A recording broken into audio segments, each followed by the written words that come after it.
Cette recette, normalement, je la prépare dans un blender, celui qui est plus haut, vous savez. Mais là, je vais utiliser un robot et on va voir ce que ça donne, d'accord? Donc, on va verser une tasse de lait. Donc, ma tasse est de 250 ml, donc 25 centilitres. Une tasse d'huile, donc il n'y a pas besoin d'avoir peur, ok? Ce n'est pas autant d'huile que ça a l'air. 2 œufs, le premier et le deuxième.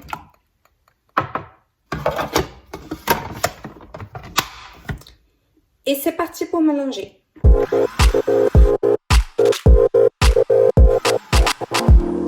Voilà, ça me semble parfait. Comme vous avez pu voir, un robot, ça fait parfaitement l'affaire, autant qu'un blender. On va mettre ça de côté et on va prendre un bol pour mettre les ingrédients secs. Les amis, si vous êtes un fan des recettes de gâteaux, alors je vous propose de laisser tout de suite votre like. Et ici, dans les commentaires ci-dessus, dites-moi quelle autre saveur de gâteau aimeriez-vous que je prépare pour vous ici sur la chaîne Recettes du Brésil. Et n'oubliez pas de vous abonner, bien sûr. Alors, on va mettre la farine tout usage dans les bols, donc 2 tasses. 1 et 2. Une tasse de sucre et une tasse de poudre chocolatée.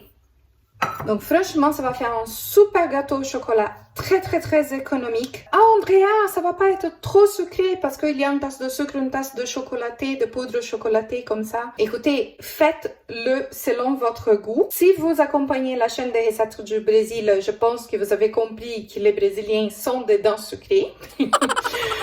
Alors, très franchement, je ne pense pas que c'est trop sucré. Non, je pense que c'est juste bien. Un gâteau au chocolat qui n'est pas sucré, franchement, je ne sais pas quel est le plaisir qu'on a à faire un gâteau au chocolat. Mais en tout cas, si vous voulez diminuer la quantité de sucre, moi je vous conseille plutôt à diminuer la quantité vraiment du sucre et pas de la poudre chocolatée, hein, parce que c'est un gâteau au chocolat quand même. Voici ma maryse, je vais mélanger un tout petit peu avant de verser les liquides que nous avons mélangé dans les robots. Comme ça va faciliter. Hein?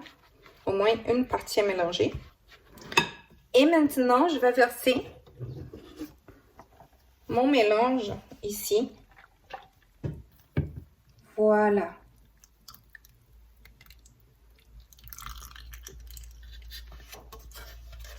Et on mélange. Donc, c'est aussi simple que ça. En plus d'être économique, ce gâteau est hyper facile, comme vous pouvez voir. Alors, franchement, pour un anniversaire, pour les enfants, en tout cas, ma fille, elle adore ça. Elle a 10 ans, elle adore ça. Ce gâteau est l'un de ses préférés. Les amis, n'oubliez pas de laisser votre like et de vous abonner à la chaîne. Et quand je vous ai dit de laisser un petit commentaire, vous pouvez le laisser parce que moi, je les réponds. Et j'ai un très grand plaisir à répondre aux commentaires. Une chose que je ne vous ai pas dit, c'est que si vous préférez, vous pouvez mettre du cacao. Hein? Mais encore une fois, ça va pas être sucré. C'est une autre façon de diminuer la quantité de sucre peut-être. C'est de mettre moitié poudre chocolatée et moitié cacao. Je vais mettre aussi une cuillère à soupe de levure chimique. Donc, ma cuillère à soupe est de 15 ml.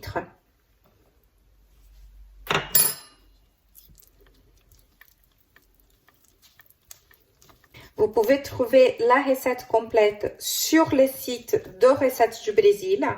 Je vous laisse l'adresse ici sur l'écran. La pâte de mon gâteau est prête. Maintenant, je vais m'occuper du moule. Restez avec moi parce que pas seulement vous allez voir comme elle est belle quand je la verse dans le moule, mais aussi je vais vous montrer les résultats une fois que le gâteau sera prêt. Les amis, je vais vous montrer une petite astuce.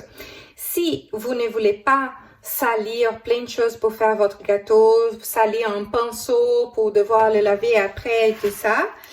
Prenez un essuie-tout, mettez de la margarine et comme ça, vous pouvez étaler parfaitement la margarine sur votre moule. J'ai oublié de vous dire, bien évidemment, mettez votre four à chauffer pendant que vous faites ça à 180 degrés. Ou alors, vous pouvez commencer à le préchauffer avant, bien évidemment. Et voilà, je pense que c'est pas mal du tout. Maintenant, je vais fariner les moules. Je verse ici la farine dans les moules. Je mets d'un côté à l'autre. Évidemment, je vais finir de faire ça dans l'évier. C'est comme ça qu'on dit. J'ai toujours du mal avec ces mots. Évier, dans l'évier, dans l'évier. Je pense que c'est dans l'évier. Voilà. Parce que ici, ça fait beaucoup de bazar, comme vous pouvez voir. Hein? Mais je vais faire ici pour vous montrer. C'est pas grave, je vais nettoyer après.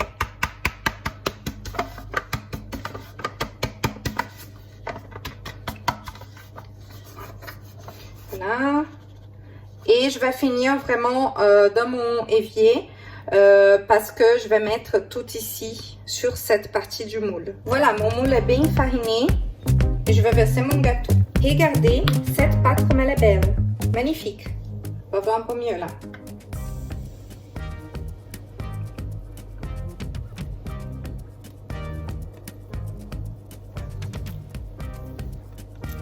On racle bien, les amis, on laisse rien. Oh là, je ne suis pas trop mélangée au fond du bol, vous voyez? On va les faire, c'est pas grave.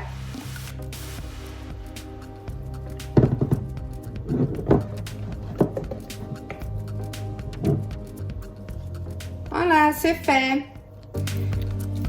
Les amis, comme vous savez, ici avec moi, c'est de l'espontanéité.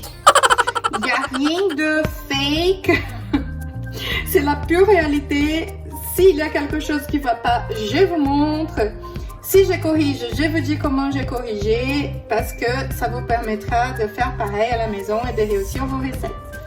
Voilà.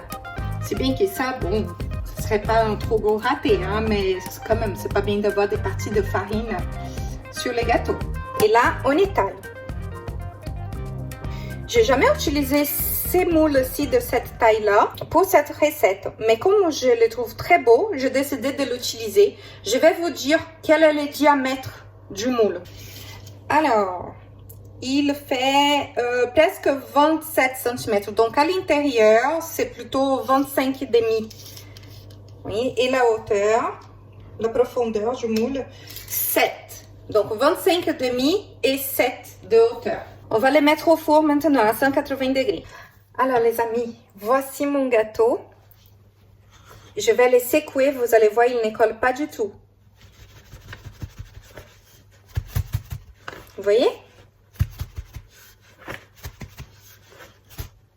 Voilà, ça va être super facile de démouler. Il faut les démouler chaud encore, d'accord? Je vais mettre une assiette comme ça. J'espère que je ne vais pas me brûler.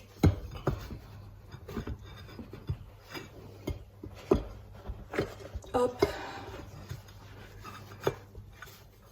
Et on tourne. Je vais essayer de les centrer un petit peu. Et ta ta ta ta. Pas que je fasse tomber les moules, sinon ça va les casser. Ouf. Voilà. Bon, ça a cassé quand même un petit peu. On va faire comme s'il n'avait pas cassé, hein. Juste un tout petit bout ici, vous voyez? Un tout petit bout de rien qui a cassé ici. Voilà. Mais sinon, il est absolument magnifique. Maintenant, on va faire le nappage. Ok, c'est un nappage encore une fois très simple, très économique. On y va. Dans une petite casserole, je vais verser 2 cuillères à soupe de beurre. Donc, c'est l'équivalent à 40 g de beurre. Donc, une cuillère à soupe, c'est 20 g. 3 cuillères à soupe de poudre chocolatée. Donc, ça fait aussi pareil 40 grammes environ. 3 cuillères à soupe de sucre et 5 cuillères à soupe de lait. Ma cuillère à soupe fait 15 ml, alors 75 ml de lait. Je vais amener ma casserole au feu pour faire fondre. Je vais mélanger à feu entre doux et moyen. Et quand ça commence à épaissir, si vous voulez un nappage plus liquide, quand ça commence à épaissir, vous l'enlevez du feu et vous jetez sur votre gâteau. Pas jeter, hein, vous les versez sur votre gâteau. Ou alors, si vous préférez un nappage plus dur, une fois que c'est déjà plus épais et que vous inclinez la casserole et que ça commence à se décoller du fond de la casserole, qu'on ne voit plus rien, juste la partie en inox de la casserole, ben, vous enlevez et comme ça, vous allez avoir un nappage plus épais, plus croustillant. Alors, je vais amener cette petite casserole au feu pour faire cuire mon nappage et je reviens pour verser sur mon gâteau pour que vous voyez le résultat. Voilà les amis, mon nappage il a cuit pendant environ 4 minutes. Il a même bouilli, hein, ça a bouilli pas mal, je l'ai laissé bouillir. Et moi, je veux un nappage plus liquide, comme ça. Donc, pour moi, c'est suffisant. Et je vais les verser sur mon gâteau.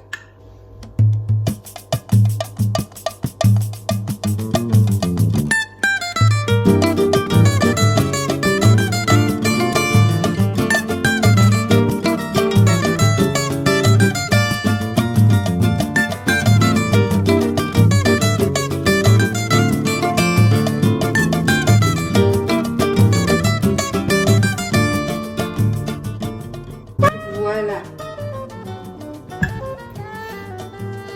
Les amis, dites-moi si ce gâteau n'est pas gourmand. Gourmand et super économique. Le moment de vous rendre jaloux est arrivé. Alors, je vais couper les gâteaux. Regardez-moi comme il est aéré. Je fais une belle part.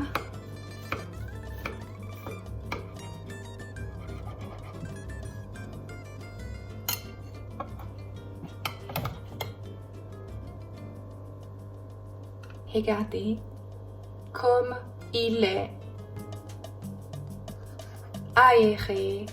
C'est un vrai bonheur. Je vous invite à faire cette recette chez vous. Vos enfants vont adorer. Et surtout, n'oubliez pas de vous abonner à la chaîne des recettes du Brésil pour ne pas louper nos prochaines recettes. Moi, je suis une très grande fan de gâteaux rapides, faciles et économiques. Alors, je vais vous présenter d'autres recettes ici prochainement. Et laissez un petit commentaire en disant quelle sorte de gâteau vous aimeriez voir sur la chaîne. Et aussi, n'oubliez pas de me laisser votre like.